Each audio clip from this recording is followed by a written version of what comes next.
It's Pokemon Mystery Mail Day! Number 110. Alright guys, let's go ahead. I'm about to smash. I had a funny thought that if I do this and I end up rolling across the floor, I'm gonna end up flying into the shelves and everything is just gonna come down and it's just gonna be an absolute catastrophe because it's very delicate in the game room. Oh man, I hope you guys are having a fantastic day. Let's go ahead and get into this. This is Pokemon Mystery Mail Day number 110. I feel like there should have been more mail days, but I wanted to give other cards their own spotlight videos. But here we have another epic grail of mine acquired. I'm really excited. I have no idea what it is. We are backed up on mail days. We have two other things that I'm going to announce. But this has been sitting for a while. I've been dying to get it open, even though I still don't know which one it is. That's why these mail days are kind of awesome. If I let them kind of basically pile up, it becomes a mystery for me as well as you guys.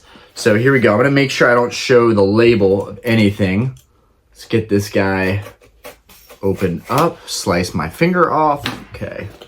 Let's go. Let's go. All right. I'm going to make sure. I'm making sure that I don't see what is in here. That is part of the whole point, is that I don't see what's in here.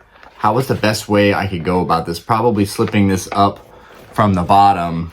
All right, let's see what we got here. So this was ordered through eBay, which means it's authenticity guaranteed. Let's see what we got here. Whatever card this is, I've been looking up a little more backstory for every card and their origins and the history of these cards. So it'll be fun to talk about that. You might hear Aspen in the background. Let's go. 3, 2, 1. Oh, and it's Torchic. I knew as soon as I saw that red hue on the card, I was like, oh, it's game over. It's Torchic, baby. Torchic, baby. Okay, so this is like one of the derpiest. So let's go ahead, get this thing out here. I'm about to be bummed out no matter what with how much money I spent on this card. And it's like so out of what I would normally collect. It's so different from what I would typically collect.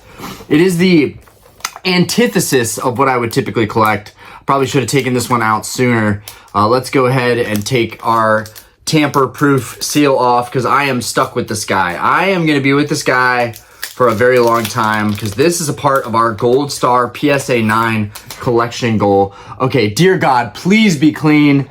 Okay, all right, quick look over. Very good, very good. Top's good. Top corners are good. Surface is really good. Come on, where is it? Why did it get a 9? I hope it's just centering. It's definitely off center, but I'm stressed out. Okay, oh my God. So it just has one little ding on the corner. That was it. Oh my God, super clean copy of Torchic. Let's see, are there any hidden swirls in this guy? Okay, I don't see any hidden swirls, but okay. You guys, go ahead and take a look. We've got our PSA 9, and we're going to go over the backstory of Torchic here in a little bit, because Torchic's story is actually a really, really cool one.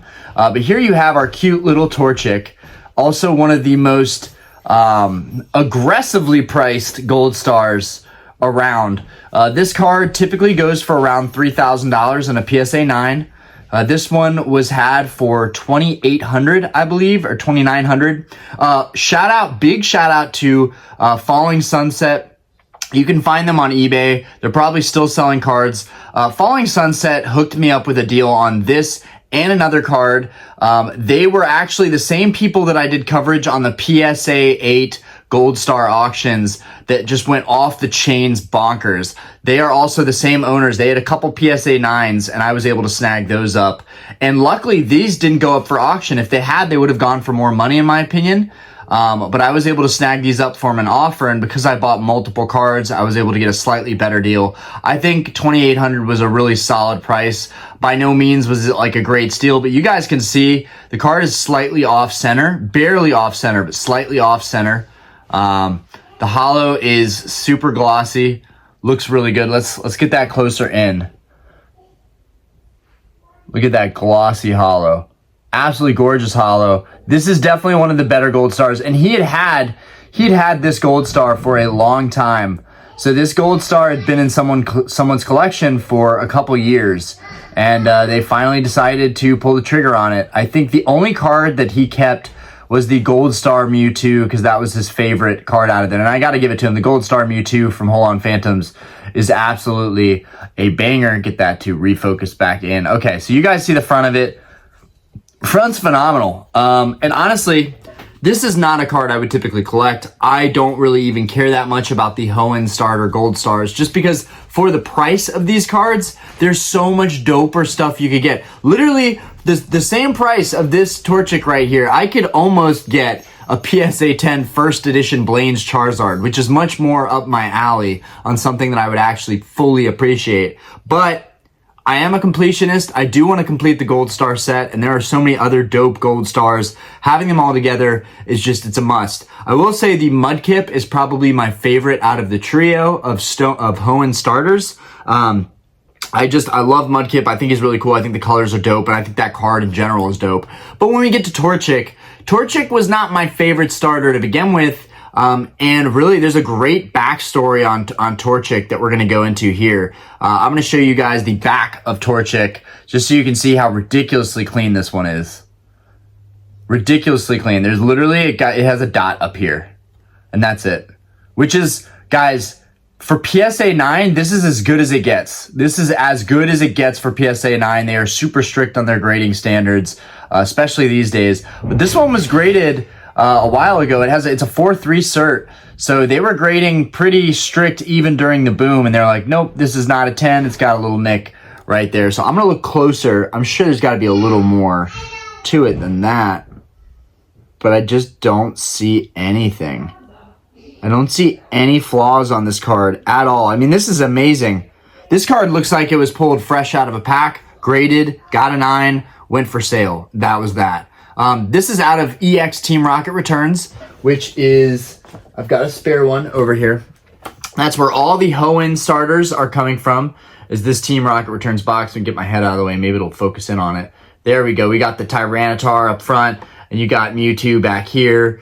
On the side, we got Gary. See if you can focus in on that. On the back, you've got this awesome little script right here. Let's go ahead and read that. Back with a vengeance. The return of Team Rocket is trouble for your opponents. Jesse and James are back and up to old tricks with some of the most ruthless Pokemon ever at their side. Yes, baby. Yeah.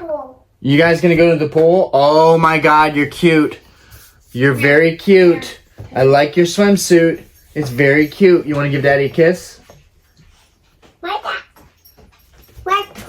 Okay. I love you. Okay, come in. You guys gonna have some fun? Yeah. All right, Aspen had to make an appearance there. It's only right. Okay, so there's a teeny tiny little speck on this last corner, but like that's all I can see on this card, and I'm so thrilled with it. I am always expecting the worst, unfortunately, but yeah, Team Rocket returns. If you can master Team Rocket's way, they're all new dark Pokemon, and Pokemon EX can carry you to victory. Pretty dope. Pretty dope. Nobody really cared about Pokemon cards when this was, the current set. So it's kind of sad because we really want this stuff now.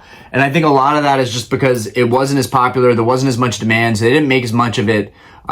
So it's more valuable. But, design-wise and everything, not crazy about Torchic. But this is definitely, this card in a PSA 10. Now, this is a PSA 9. But this card in a PSA 10 is definitely, it will keep people from mastering a PSA 10 set. If you were crazy enough to go after a PSA 10 set, it can still be done. There are people selling PSA 10 copies of a lot of the Gold Star cards. Most of them are ranging from the cheapest, which is the Legendary Dogs. Those go for $1,000 usually in a PSA 10 in English, up to, a lot of them are around the $4,000 to $5,000 range. Some of the EV Evolutions, Vaporeon, Jolteon, Flareon, I'm sure are around the $3,000 range, maybe like $2,500 truly. But, a lot of them are a couple $1,000s, whereas the PSA 9 versions, you can get a lot of them for like right over $1,000. And even that is craziness. There's 27 Gold Stars. So even if you got every Gold Star for $1,000, which would be very difficult to do because there are some extremely expensive Gold Stars, you would still shell out $27,000 just to complete the Gold Star set. And no one's getting these cards for $1,000 graded in PSA 9. a complete set. That would be the absolute find of the year. But you can still find these cards raw and you can still get them graded. Okay, let's go ahead and let's talk about the history of this little guy here, where he comes from. So when Ken Sugimori was developing Gen 3, Gen 3 was a very stressful time in the world of Pokemon. Gen 3 was a time where people were falling off with the hobby, not collecting as much, like we just talked about with Team Rocket Returns. People were just not buying stuff like they were during the 1999 craze, maybe even early, late 2000 craze. But what ended up happening was Gen 3 came out. Ruby, Sapphire, and Emerald really was a defining moment, and some would argue the peak of Pokemon history. Absolutely incredible Pokemon being created, cards being made, games being created. For me, I didn't have the cards at this time. I probably had a couple starter decks or structure decks or theme decks, whatever you want to call them, from EX era. These were the only decks that I had, were pretty much the ones from the EX era. But basically, I know I had an EX Sandstorm deck. I know I had an EX Dragon deck. I didn't have anything really probably too valuable. I did have an EX Team Magma, Team Aqua. I had the set of that deck set. That was sick with the Groudon and the Kyogre. And then you got Aggron with the Magma deck, and you got Walrein with the Aqua deck. That was really cool. I just hit my head really hard. Okay, guys, Dyanna just hit her head on something. Hold on. Okay, we're back. Yesterday, as you know, this video is going to be either a day or 2 days late in the upload because we were in the emergency room yesterday. So what happened, because I'm going to upload the original first part of the video, which you guys just watched if you're watching this, Dyanna had just come in and said, I just hit my head. I think you need to stop the video. And she was very right. She hit her head on one of the window shutters in our house, which we have window shutters that connect to our sunroom from the previous owner doing an add-on. And it's basically Aspen's having a good time this morning. It's basically a steel frame window shutter. She hit her head on the corner of the steel frame. So she literally put like a gash in her head about yay big right here. So we dealt with that yesterday. And there's a lot of you are probably wondering right now, how's Dyanna doing? She's okay. She ended up getting a couple staples in her head. I actually thought they were going to end up shaving her head to do something like that. I'm kind of surprised they stapled her head even with all her hair there. But anyways, yeah, so a lot of stuff happening this year. We've been in the emergency room too many times this year.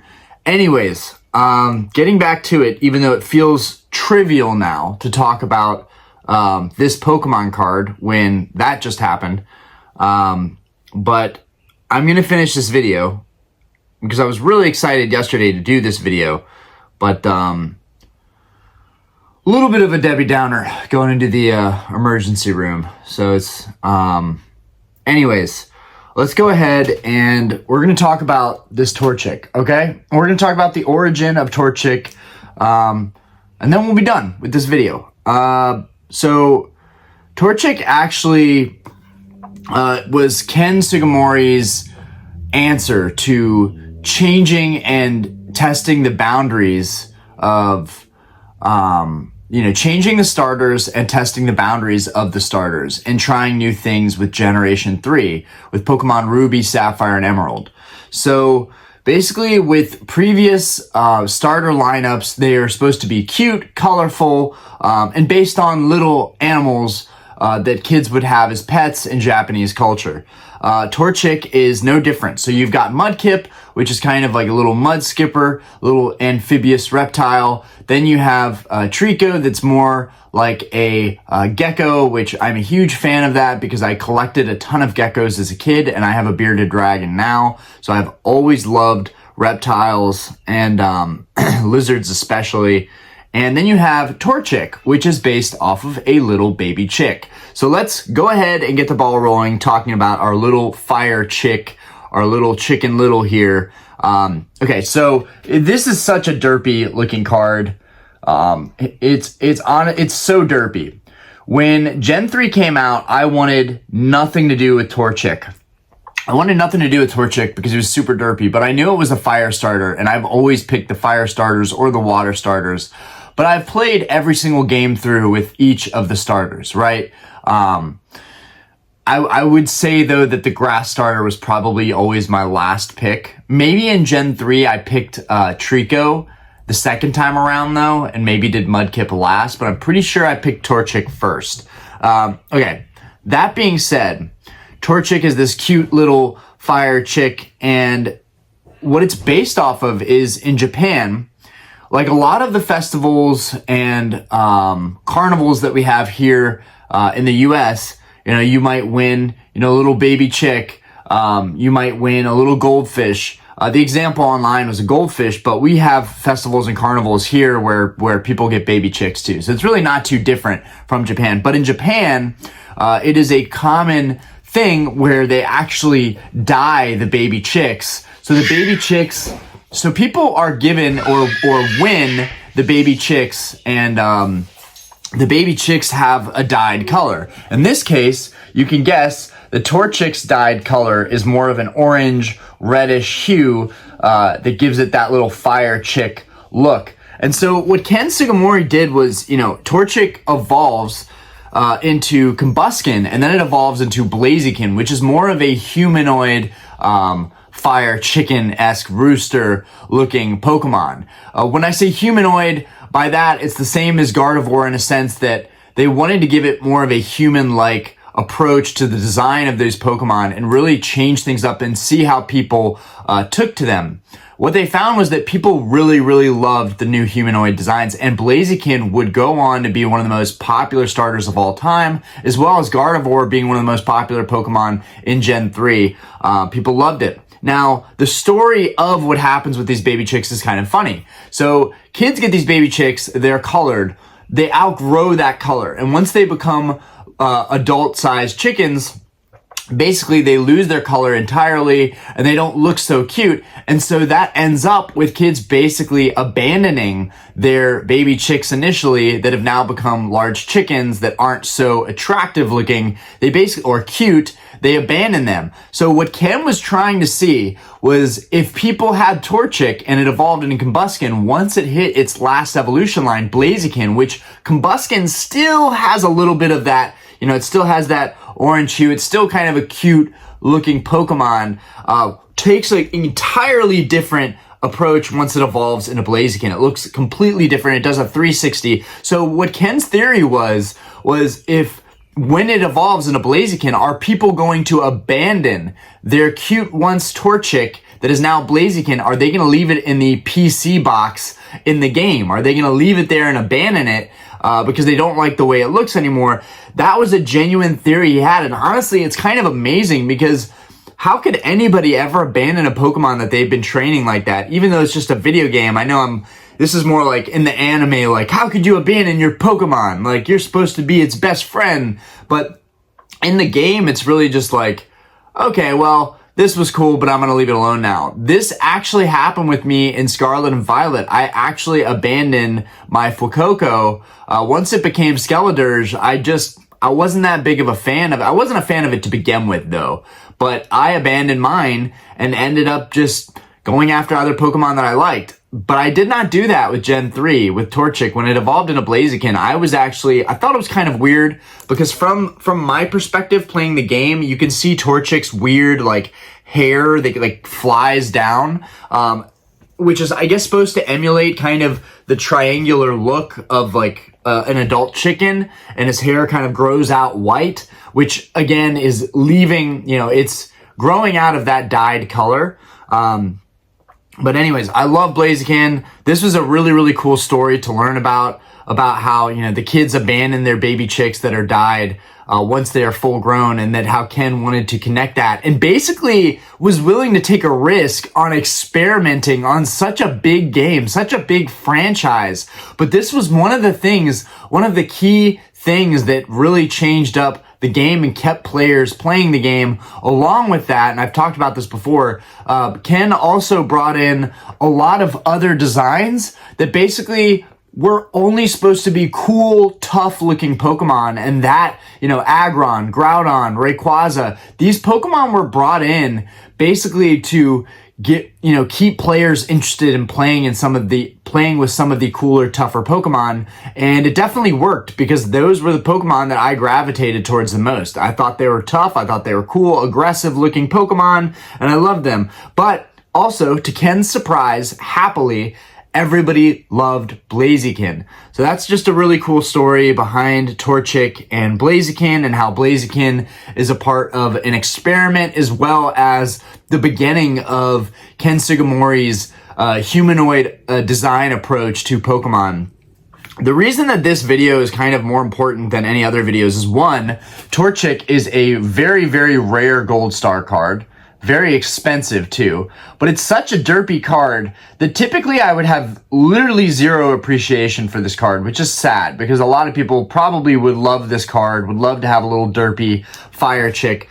But to me, I love this card because of what it represents and the story behind it. And this is something that I want to dive into more, not only with the mail days, but with any purchase or trade I make with any card. It's important to look into the history of that card, especially Groudon and Rayquaza. You know, back in my old mail day videos, and I may even just do videos where I talk about these Pokemon, and it has nothing to do with mail. But in my old mail day videos, I would get a card and be like, guys, the card is sick, the holo is beautiful, look at that centering, these go for this much, and now they're worth this much. Like, honestly, none of that matters. That is not why I got back in the hobby. I got back in the hobby because these things have a meaning, a story behind them, and that's more interesting and unique than the market value or the centering or what grade it is. None of that stuff really matters that much. The story is much cooler. So the story of Torchic is why I will love this card for an eternity, just because of what it represents.